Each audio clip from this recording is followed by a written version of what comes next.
The Apache Fluidics M2 M9 flamethrower is the only flamethrower that you can buy anywhere in the world right now that has full military performance. So it matches and exceeds the performance specs in every category of the M2 and M9 genuine US military flamethrowers.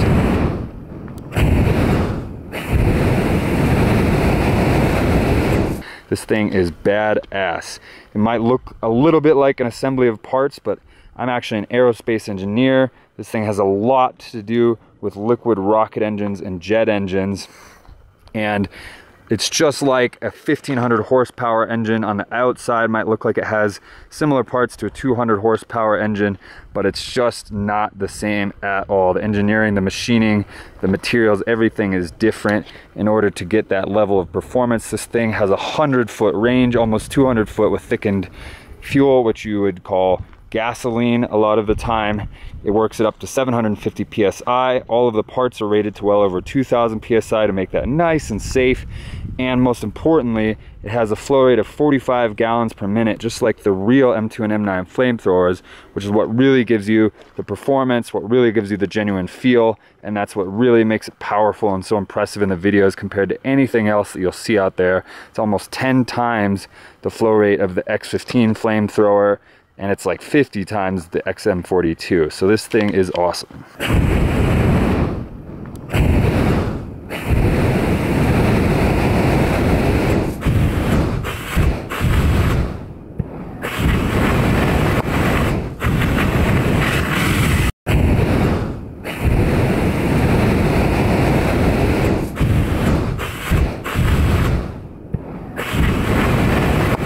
Talk the science and engineering behind this really quickly because it is super cool.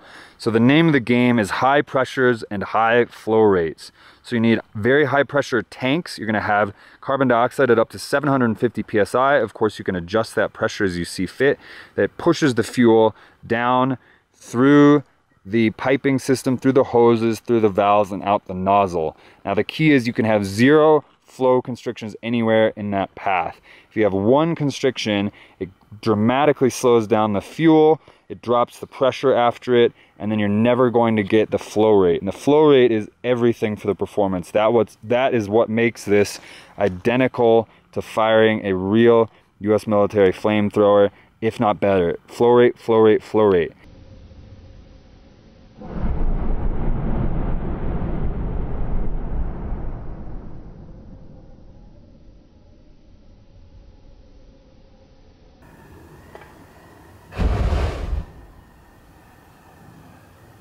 Now, when you start getting into high pressure fittings, they stop making any of them with large passageways through them. They start making them smaller and smaller in order to handle the pressure.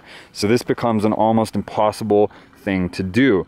They make zero fittings for any high pressure tanks with orifices over 1/8 of an inch, and we need about 3/4 of an inch. So we have to custom machine our own fittings in order to use any tanks out there at anything near realistic pressures in a real flamethrower. And then we have to carefully choose the materials, each part, and make sure that all of them are going to have nice big openings and handle way more pressure than we actually need to, so that everything's perfectly safe. They make no valves with a rated flow rate of over 28 gallons per minute, but in reality, if a rated valve at 28 gallons per minute means it's actually going to do about 15 gallons per minute. So we had to call valve manufacturers, find valves that they don't generally sell, get the biggest one that they have, and then it's a lot like souping up a muscle car, a Toyota Supra or something. We had to take those apart, remachine them, open them up, and make sure that they could do about 3 times the flow rate of anything that you're able to buy out there. So that's super cool. It's a lot of cool engineering, and I'm an aerospace engineer with a master's from Stanford, so we work on liquid rocket engines and jet turbines for a living, and this has a lot to do with those.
So now you've got that fuel, it's rushing through these tubes and it gets really turbulent. It's like a violent river.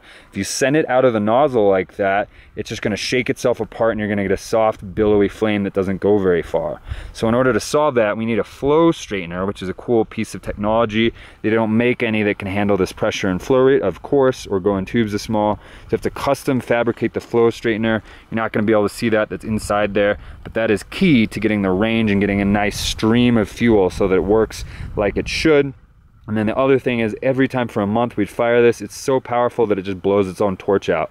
So inside the flame holder that you can see there, we wound up adapting, and I'm not kidding here, a military turbojet flame holder, and that goes inside there, and that finally solved that problem for us, which was really obnoxious and took us a long time. So this has a lot of awesome science and engineering behind it. The end result is just super sweet.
It took us 6 months of researching, development, and testing nozzles, valves, tanks, everything you can imagine in order to get our first design, which had somewhat reasonable performance, about a third the power and performance of this design, and then several more years of testing, development, and having to ultimately custom machine multiple parts because there was nothing that had their capability and could get the job done the way that we needed it to be done in order to make this as safe and powerful as possible.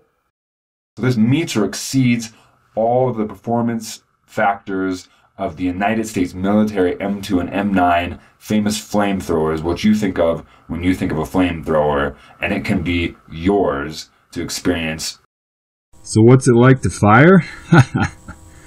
Well, it is a massive adrenaline rush, unlike just about anything else I've ever done before. It's right up there with skydiving and bungee jumping.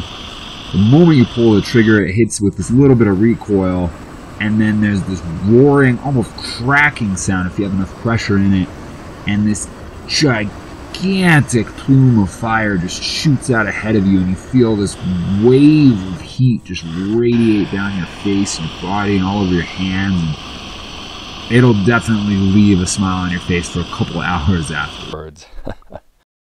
We built this so that you can own it and experience it yourself. You can use it for movies, for special effects. You can use it for events, for reenactments. You can rent it out if you want at special events and have people experience it themselves too.